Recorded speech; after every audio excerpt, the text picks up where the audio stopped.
다른 선교를 위해서 그 자리를 떠납니다. 그런데 시간이 흐르면서 부정적인 소문이 바울 귀에 들리는 거예요. 고린도 교회의 상황이 너무나 좋지 않은 이야기들이 바울 귀에 들리기 시작을 합니다.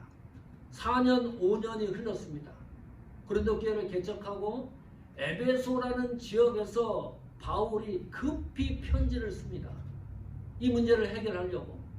어떤 문제가 있었냐 하면 고린도 교회에 결혼에 대한 문제, 이혼에 대한 문제, 우상 제물을 먹느냐 마느냐 하는 문제, 부활의 문제, 교리의 문제, 도덕적인 문제, 하여간 온갖 문제들이 뒤섞여 가지고 이 성도들이 교회 안에서 신앙생활을 할 수 없을 정도로 혼탁했다는 그런 소식을 듣고 바울이 에베소 지역에서 선교하다가 그걸 중단을 하고 편지를 써요. 이 문제를 해결하려고. 그것이 고린도 전서입니다.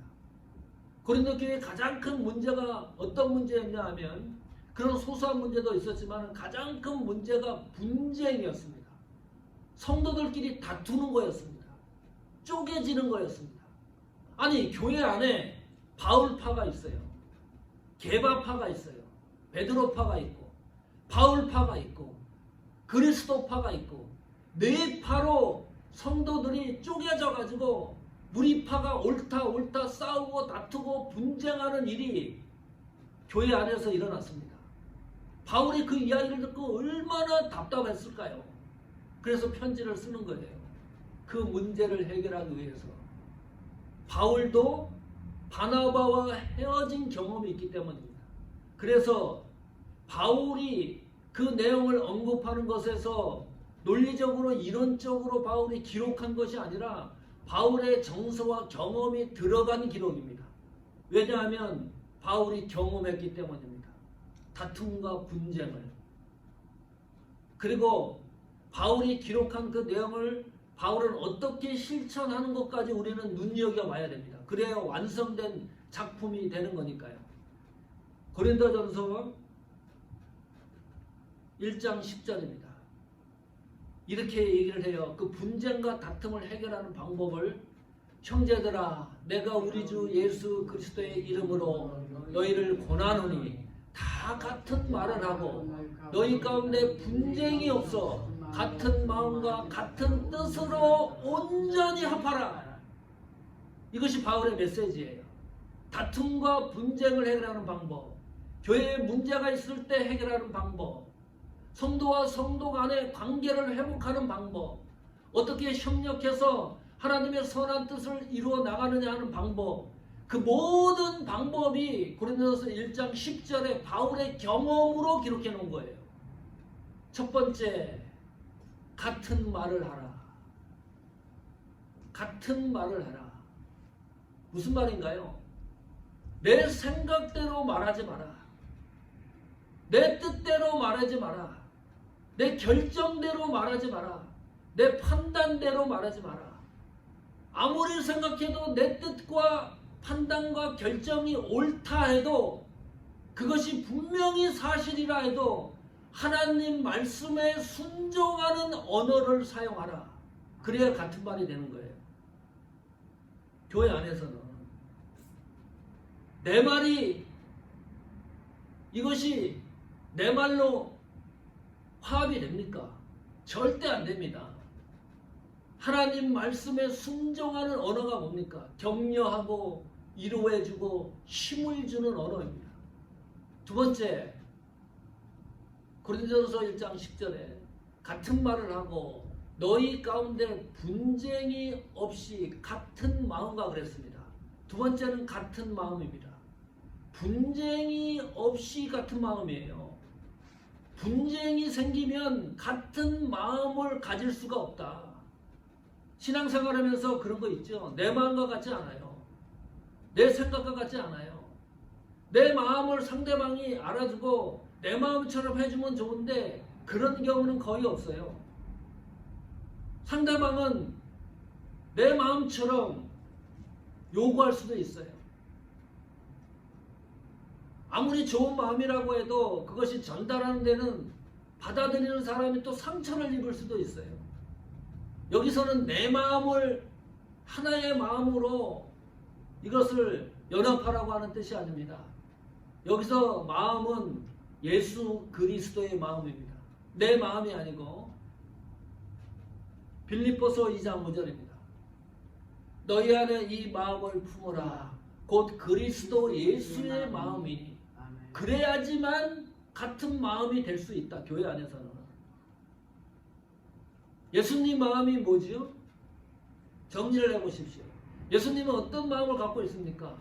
용서하는 마음입니다. 예, 사랑하는 마음입니다. 겸손한 마음입니다. 섬기는 마음입니다.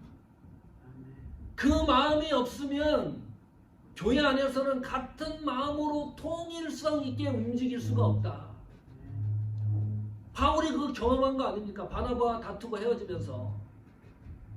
어쩌면 바울의 간증일 수도 있습니다.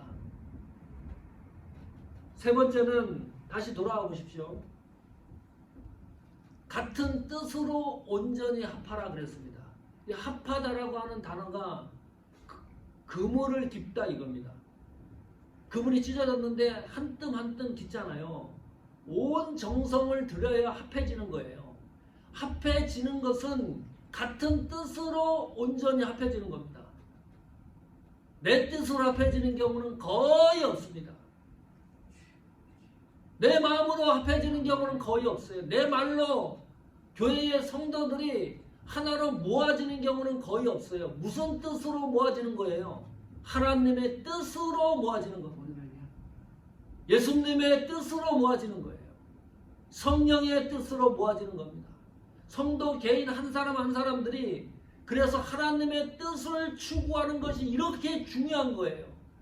사람의 뜻을 추구하는 것이 아니라 하나님 앞에 하나님의 뜻과 목적을 따라가다 보면 이것이 자동적으로 통합이 되고 합해진다는 그 사실을 바울이 증언하고 있습니다. 이것이 신앙생활 즐겁고 행복하게 하는 비결입니다. 같은 말을 하고 같은 마음을 갖고 같은 뜻을 갖고 그러면 협력해서 선을 이루는 역사가 일어납니다. 자, 바울은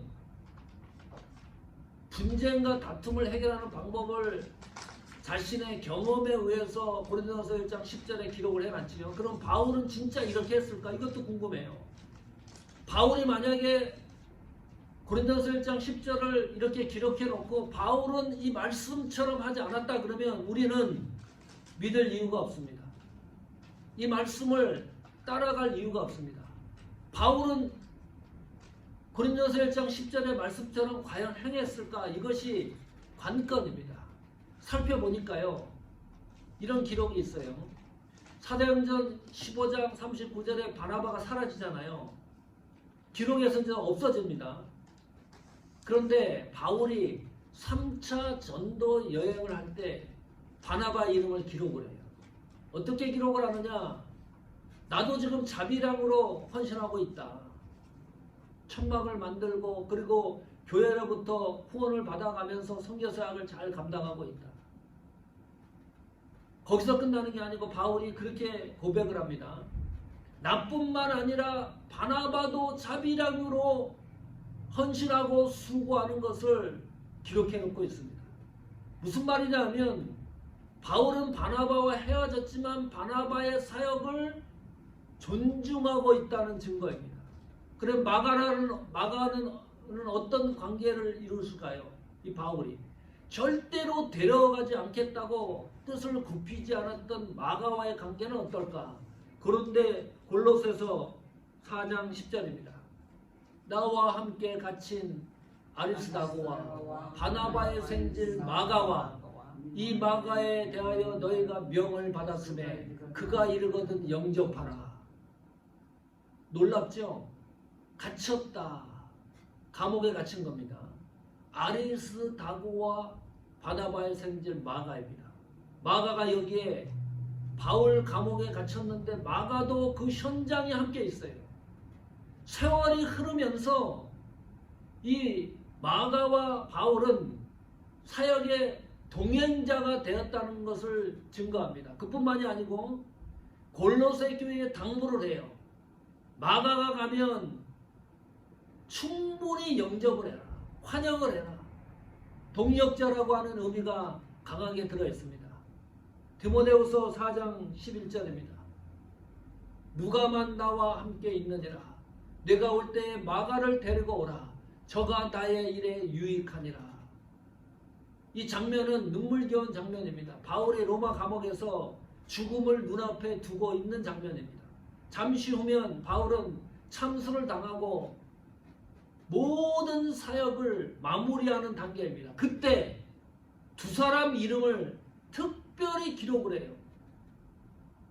누가만 나와 함께 있느니라. 많은 동역자들이 바울 곁을 떠났습니다. 그리고 또 한 사람 이름을 기록을 해요. 마가입니다. 마가를 꼭 다시 데리고 와라 나한테. 이유는 나의 일에 유익하니라. 영어 성경에 보면 여기 일에 정관사 더가 붙어 있습니다. 무슨 말이냐면 바울이 이 세상에서 마지막 사역을 정리하는데 이 사역만 정리가 되면 하늘나라 가는 거예요. 참수당하는 겁니다. 마지막 사역에 누가 가장 필요하느냐? 마가가 필요하다. 나는 그 사역을 정리하는데 마가라고 하는 이 동역자가 나에게는 필요하다는 거예요. 그렇게 차단시키고 제2차 성경에 데리고 가지 않았던 마가를 같은 마음 같은 뜻 같은 협력해서 선을 이루는 고린도전서에 기록한 대로 바울이 그대로 그 말씀대로 진행하고 있습니다. 나의 일에 유익하니라. 유익할 것이다. 유익할지 모르니까 마가를 데려오라는 말이 아닙니다. 현재형으로 기록해놨어요. 지금 당장 마가는 나에게 꼭 필요한 사람이다. 성도 여러분, 동역자는 같은 말을 하는 사람입니다. 동역자는 같은 마음을 갖는 사람입니다. 동역자는 같은 뜻을 추구하는 사람들입니다. 그것이 동역자입니다. 가능하면 교회에 지금 당장 미래가 아니고 과거가 아니고 가정법도 아니고 현재 지금 당장 필요한 동역자가 되기를 축원합니다. 성도와 성도 간에 가장 지금 순간에 필요한 동역자가 되기를 축원합니다.